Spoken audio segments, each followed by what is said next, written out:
Signaling an official end to his term, now former President Donald Trump took the traditional outgoing flight on board Marine One from the White House's South Lawn.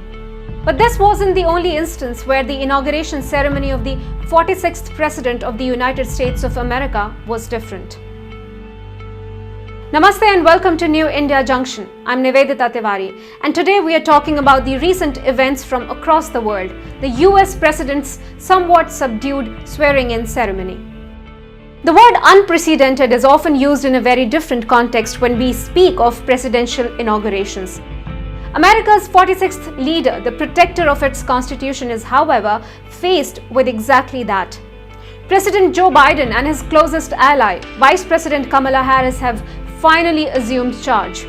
But they will now be facing a deeply polarized society, conflicting narrative, and a country where big tech has become a somewhat frightening term, not to mention a pandemic that is still raging. The ceremony, which happened amidst a higher than ever security buildup, had seemingly lost a lot of its luster. Flags had replaced people, streets lay empty, and almost every speech repeatedly mentioned the storming of the Capitol building a few days ago. The almost forced and melancholy sense which emanated from the inauguration could also be attributed to the COVID-19 pandemic, but it does point towards a more alarming aspect. Is it more agreeable or more important to dissent, rather than supporting what is now being claimed as a victory of the American people? Of course, there were other firsts as well. For the first time, America would see a female, first Indian Jamaican vice president, along with the first second gentleman.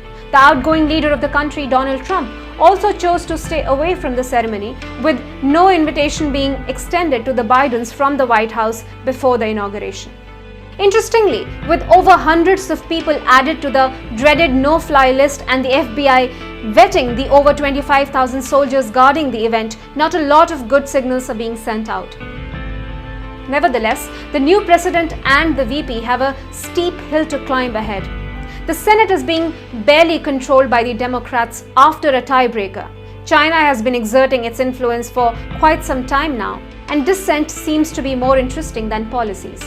It would now be very interesting to see what the first decisions from President Biden will be, as these are the ones that would define and set the tone for the future.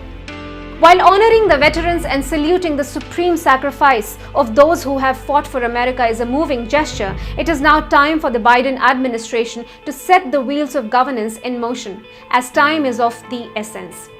Even as rumors of former President Trump thinking about starting a new political party are doing the rounds, the leader's America First narrative is becoming harder to counter. Although for an increasingly isolated leader, starting a political party is unlikely, it is undeniable that with an almost equally divided Senate, lobbies are bound to hold a lot of weight. Moreover, in the USA of today, it doesn't appear that anyone is pulling their punches. As best wishes and congratulatory messages from leaders including Prime Minister Narendra Modi, British PM Boris Johnson, and Canadian PM Justin Trudeau poured in for President Biden, an almost eerie silence seems to have befallen on his critics. One has to wonder if the words of Amanda Gorman, the youngest poet to recite at the inauguration, the norms and notions of what just isn't always justice, hold a more dual meaning. We'll have to wait and watch. Until next time, thank you for following our coverage of the US elections. Keep watching NIJ for more updates. Dhanyavad and Namaste.